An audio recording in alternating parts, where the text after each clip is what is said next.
President. The senator from Alabama. Thank you, Mr. President.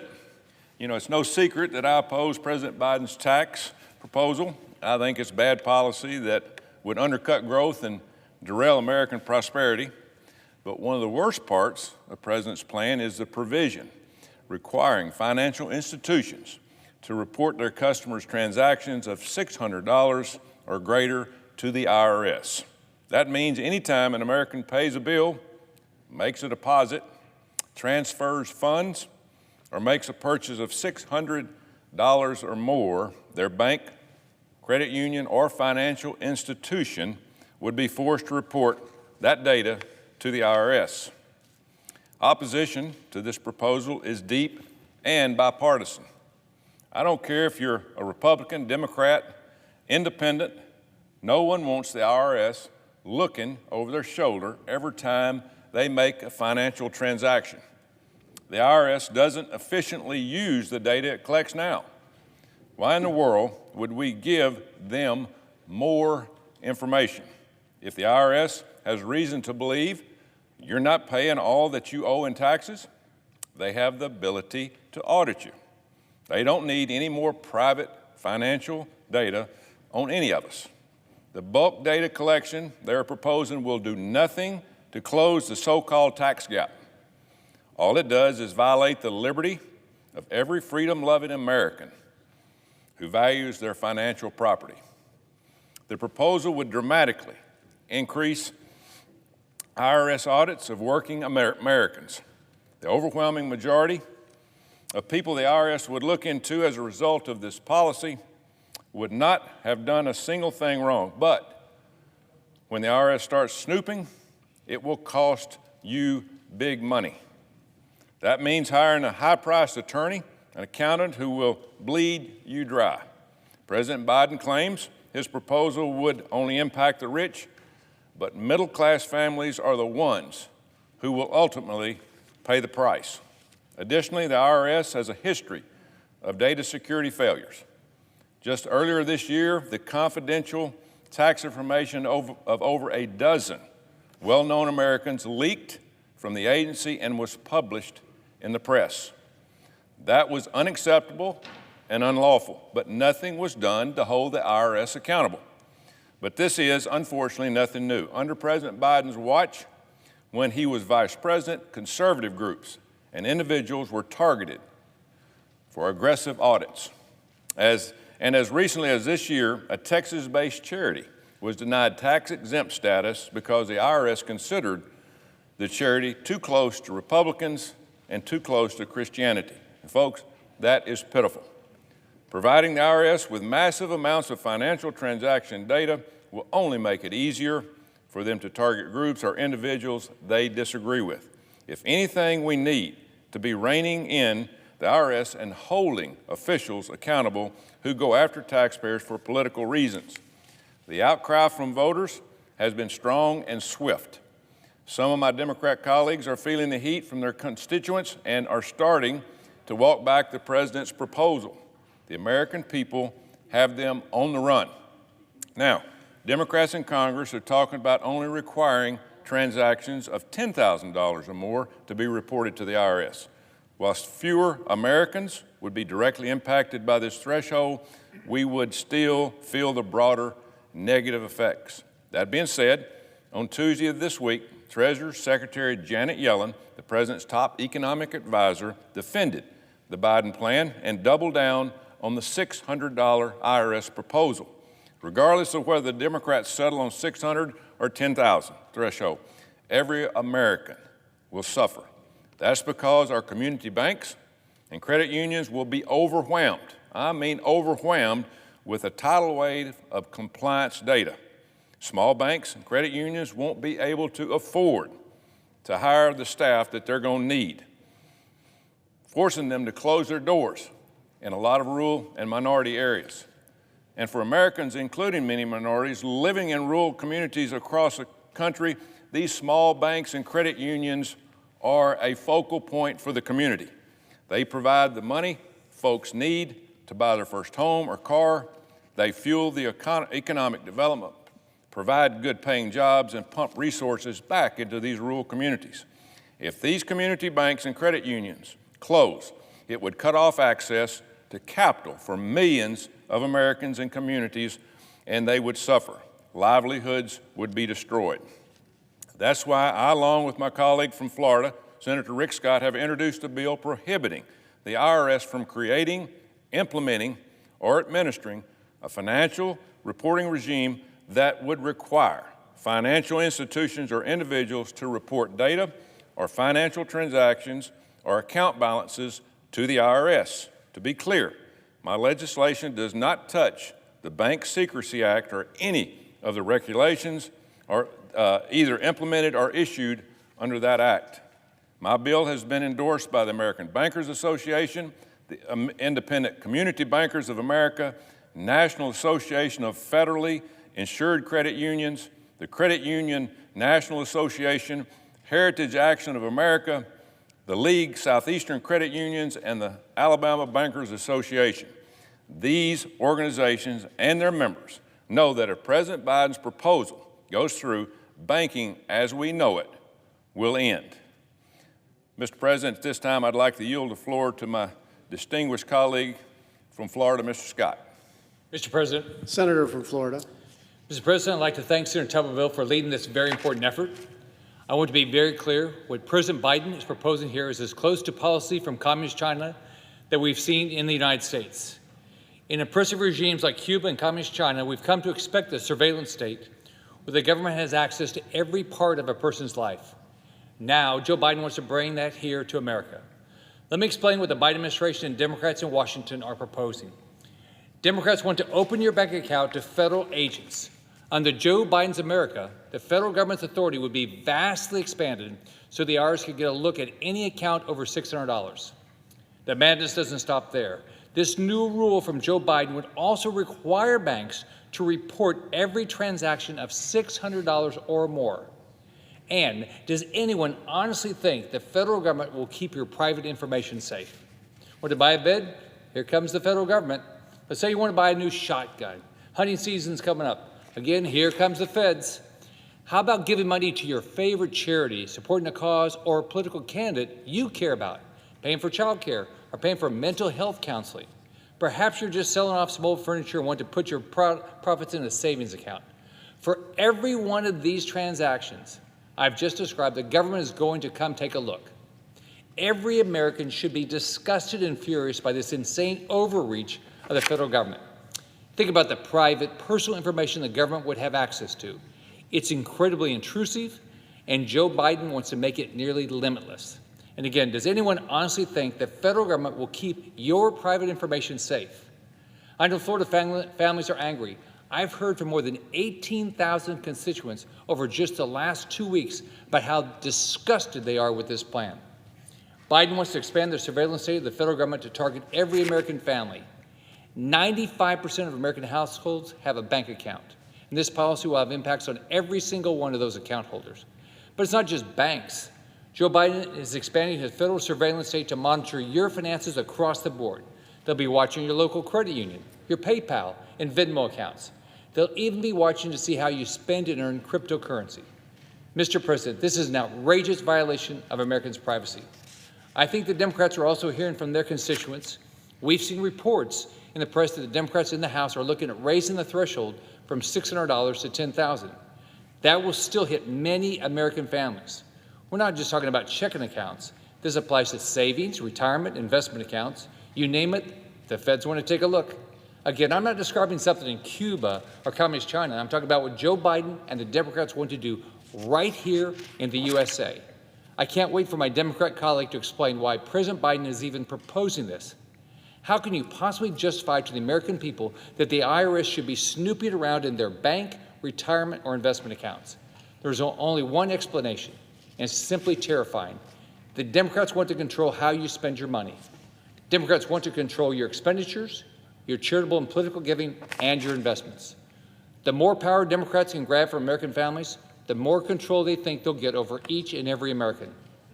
This all boils down to Joe Biden and the radical left bringing the American people under the thumb of his socialist tax and spend agenda.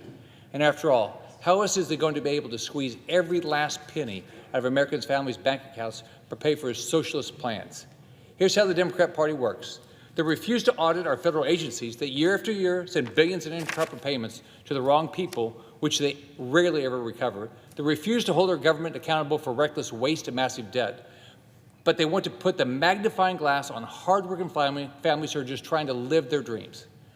Under Biden's socialist regime, it's rules for thee, but not for me. How is that different from communist China, where the government elite live in opulence while their citizens live totally dependent on the government in poverty? I will not stand for this outrageous plan. No American should tolerate this unprecedented overreach.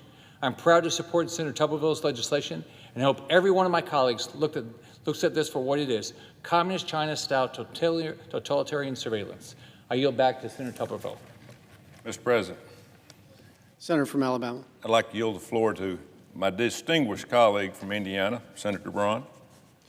Thank you, Senator Tuberville. Mr. President. Senator from Indiana. You know, every year I travel, visit every county in the state of Indiana, 92 of them. And you know, I can't ever recall anyone saying that they want the IRS to poke into their business more on a day-to-day basis. In fact, they bemoan the fact that many years ago the IRS was actually sifting through stuff to determine who was conservative or not before they might grant status to your entity. We've gotten to a point, and I think Senator Tuberville and Scott have eloquently laid out the details. I want to take a little different approach. I've been here a little less than 3 years, and this kind of entrepreneurialism through government, growing the federal government, having an agency like the IRS that can't do its job well with the money that we do give to it, is just another example of trying to pile on one bad thing after another. It'd be different if we weren't doing it, borrowing 23% of the money we spend every year. Imagine that in your own household, in a state or local government. A business, you'd be laughed out of the banker's office if you did that and then wanted a loan to cover it and then do it the next 10 years. Doesn't work anywhere else. This is an example that I think, along with maybe the vaccine mandate, where you're now forcing small businesses to do something when they finally got a rhythm, and businesses have protected their employees and their customers as well as anybody out there in that journey. You've got that nonsense going to be unfurled here soon, but it is an example of where at some point enough needs to be enough. The IRS has had a poor record of doing things to boot. Earlier, ProPublica released illegally obtained tax records of many Americans. We had the incident of issues with conservative businesses being discriminated against, getting proper status set up. I introduced the Protect Taxpayer Privacy Act in June for that, because the IRS is already doing things that they shouldn't be doing. This would be a perfect companion to what Senator Tuberville is putting out here. To wrap it up, we got to be careful when we send people here, and if you were knocking it out of the park, delivering results, not borrowing money to do the things we try to do anyway, and then you tee up something like this. This is going to do nothing more than unleash more of an agency that doesn't do well at its job anyway, and it's truly an example of government gone wild. And I thank Senator Tuberville for bringing this to a focal point, and I yield back to you. Mr. President. Senator from Alabama. Mr. President, I want to thank Senator Braun and Senator Scott again for supporting this bill. I'm proud to partner with him in this effort to safeguard the financial privacy of American citizens. As if in a legislative session, I ask unanimous consent that the Senate proceed to the immediate consideration of S.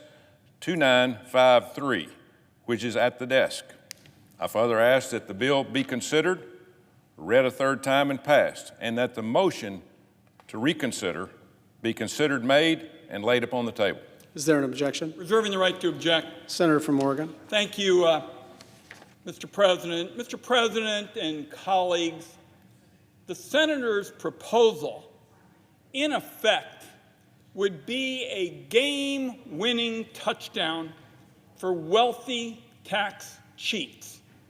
IRS Commissioner Rettig, a Republican appointee, came before the Finance Committee earlier this year and said the total amount of taxes evaded each year could be as high as $1 trillion.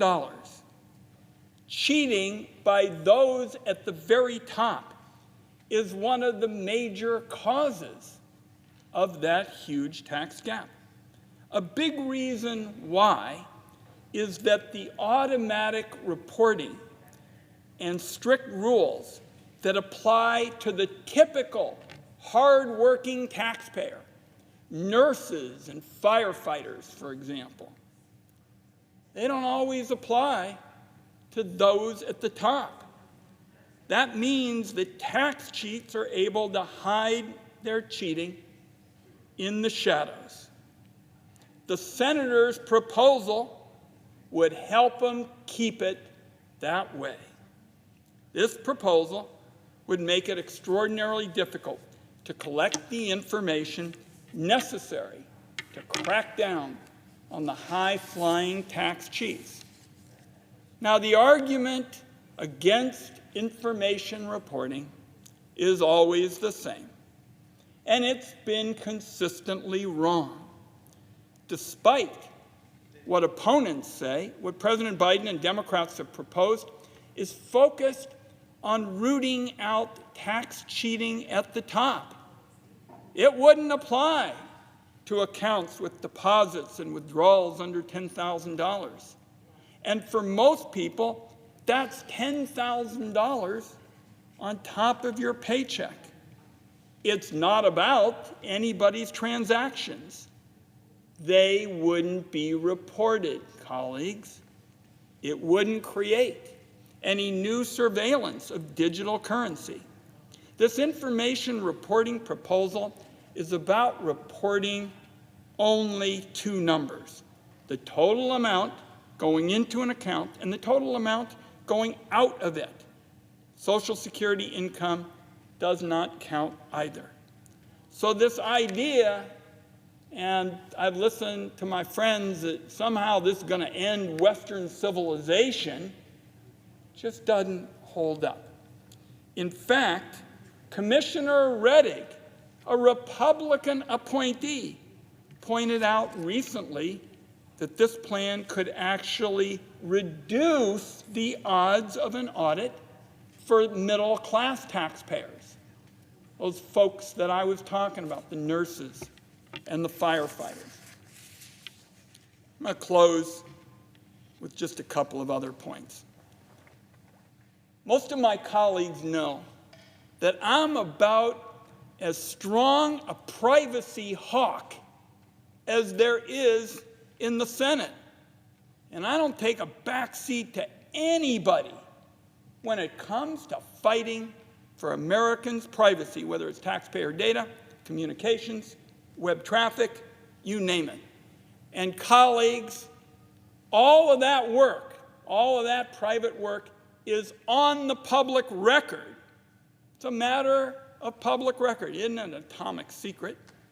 In those debates about privacy, it's also striking that it's most often members of the other side attempting to stop reforms, for example, to government surveillance of phone records and emails and web browsing. But when Democrats are working to crack down on ultra-wealthy tax cheats, that's when suddenly we got Republicans saying, oh my goodness, who's going to be sensitive to privacy? I want to repeat, as I have on this floor again and again, I will talk to anybody on either side of the aisle with any philosophy about protecting taxpayer data. As the chairman of the Senate Finance Committee, which handles privacy policy, I want it understood that our committee And I, particularly given my record on privacy issues, we take privacy very seriously. That's not what is on offer by the other side today. The bottom line is wealthy tax cheats are ripping off the American people to the tune of billions and billions of dollars per year. Tax cheats thrive when the reporting rules that apply to them are loose and murky. Democrats want to fix this broken approach and crack down on cheating at the top. The senator's proposal would make that impossible, and it would hand, colleagues, it would hand the senator's proposal a big fourth quarter victory to the tax cheats. For that reason, I object. I yield the floor. Objection is heard. Mr. President. Senator from Alabama.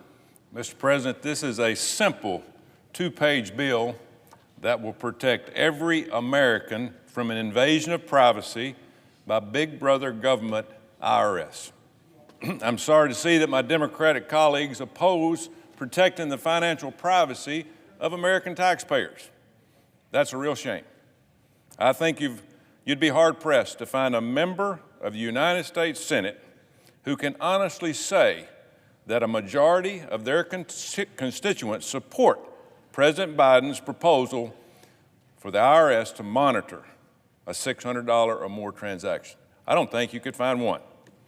We ought to be able to stand up together in a bipartisan fashion to reject this radical proposal. I'm confident that the American people will continue to put pressure on their elected representatives to reject this plan.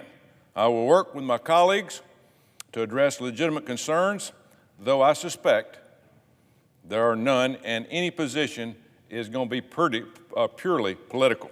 Americans across the country can count on Senator Scott and myself to keep up the fight of this important issue. Mr. President, I notice the absence of a quorum.